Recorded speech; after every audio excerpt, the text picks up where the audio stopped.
Hi, my name is Katie, and today be presenting my genogram.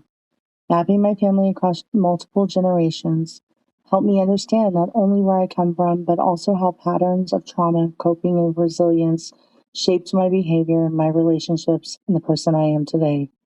I'll be sharing an overview of both sides of my family, some human behavior concepts that help me make sense of these patterns, and how I've worked to break cycles that have existed for generations. On my maternal side, the story begins with my grandmother. She was the oldest daughter of a 13-year-old mother and a much older father. Instead of being raised by her biological parents, she was given to her mother's abusive adoptive parents, while her younger siblings were raised by their biological parents. That early separation and mistreatment shaped her deeply. She developed eating disorders and obesity, which is consistent with what we know in human behavior. Early trauma often shows up in the body long before a person has words for it. This pattern didn't stop with her. I also struggle with an eating disorder and obesity. And seeing it mapped out helped me understand that these behaviors aren't about weakness, they're about survival. Trauma often gets passed down, not just emotionally, but physically. My maternal grandfather was the youngest of five siblings. He and my grandmother had three daughters, including my mother, who was the middle child. All three daughters experienced sexual and physical abuse from their father. This is a clear example of intergenerational trauma where harmful patterns repeat when there is no intervention or support. On my paternal side, both grandparents were only children, raised almost like cousins because of how their families were connected. My grandmother's story is especially painful. She was raped by her stepfather and became pregnant with her first daughter. She later married and had two sons, but eventually left her husband for his mother's brother.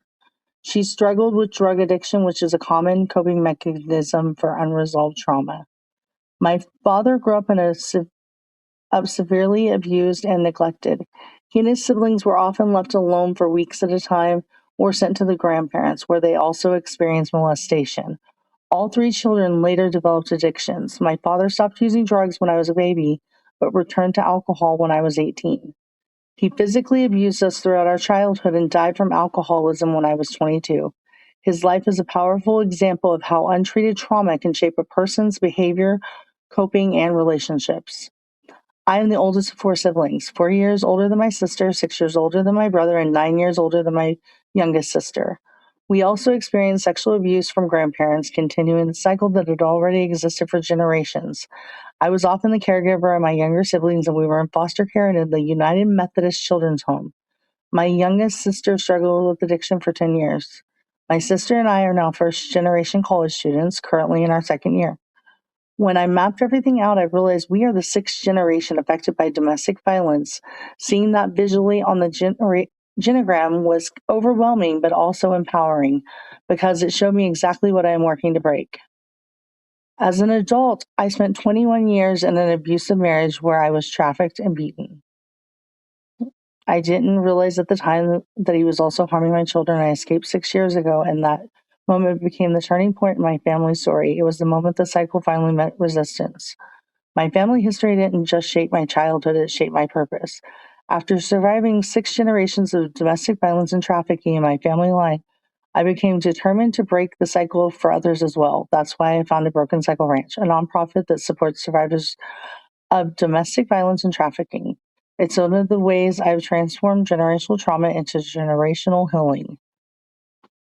My children's experiences also reflect how trauma affects human behavior, but they also show what healing looks like. My 26-year-old daughter, she survived an abusive relationship herself, but has broken free. Our relationship is healing, even if we don't see each other as often as I'd like. My 24-year-old son has struggled with addiction from 17 to 22, but he's now a warehouse manager and lives at home to stay close to me and his siblings.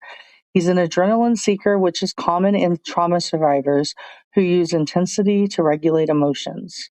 My 22-year-old daughter has severe anxiety and depression and is studying to become a child psychologist. She also struggles with weight, which can be connected to trauma-related coping patterns. My 18-year-old son is sweet and high-achieving and deeply attached to me and his sister. He experiences some depression and hates being away from family, a response often seen in children who grew up with instability or fear of loss. Looking at my genogram through the lens of human behavior helped me understand several things. Trauma doesn't just affect one person, it shapes parenting, attachment, coping, and communication across generations. My children's anxiety, closeness, and protectiveness make sense given the instability and danger they live through. Addiction, eating disorders, and adrenaline seeking behaviors are all ways people try to regulate overwhelming emotions. I became the protector, the cycle breaker, and the caregiver, roles often taken on by oldest children in chaotic environments. Creating this genogram didn't just show me the trauma in my family, it showed me the resilience. It helped me understand why I parent the way I do, why I advocate the way I do, and why breaking the cycle matters so much to me. My story is heavy, but it's also a story of survival, healing, and change. And presenting this genogram is part of that healing.